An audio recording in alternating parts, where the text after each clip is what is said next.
கிருஷ்ணகிரி மாவட்டம் வேப்பனஹள்ளி அருகே சுமார் 35 லட்சம் மதிப்பில் கட்டி முடிக்கப்பட்டுள்ள 2 மேல்தேக்க குடிநீர் தொட்டியை மக்கள் பயன்பாட்டிற்காக தமிழக உணவுத்துறை அமைச்சர் சக்கரபாணி திறந்து வைத்தார். கிருஷ்ணகிரி மாவட்டம் வேப்பனஹள்ளி சட்டமன்ற தொகுதிக்குட்பட்ட குந்தாரப்பள்ளி மற்றும் ஐபிகான பள்ளியில் கட்டி முடிக்கப்பட்டுள்ள பணிகளின் துவக்க விழா நடைபெற்றது.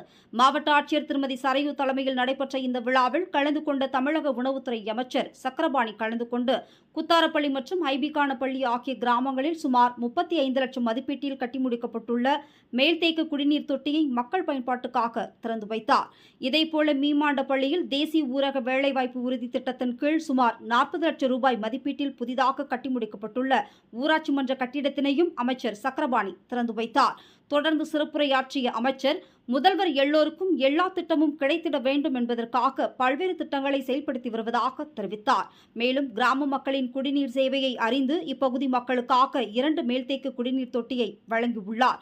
இதனை இன்று துவக்கி வைக்கப்பட்டுள்ளதாக தெரிவித்தார். இதனை கிராம மக்கள் நன்கு பயன்படுத்திக் கொள்ளுமாறு கேட்டுக் கொண்டார்.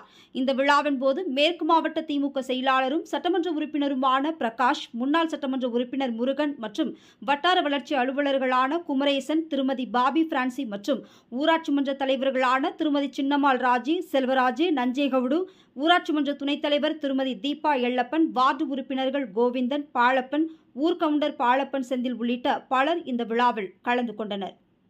தேசிய ஊரக வேலைவாய்ப்பு உறுதி திட்டத்திலே மற்றும் ஊராட்சி ஆகிய நிகழ்ச்சியிலே கலந்து கொண்டு இங்கே தலைமை தாங்கி நடத்தி கொண்டிருக்கின்ற மாவட்ட ஆட்சியர் மரியாதைக்குரிய திருமதி KM தகுதியான நபர்களுக்கு ரேஷன் கார்டு வழங்கப்படும் என்பதை இந்த நேரத்தில் தெரிவித்துக் கொண்டு, 4 முதலமைச்சர்களை பொறுத்தவரை பின்னாடி வேணா அப்படியே போய் நில்லுங்கண்ணா நீங்களும்.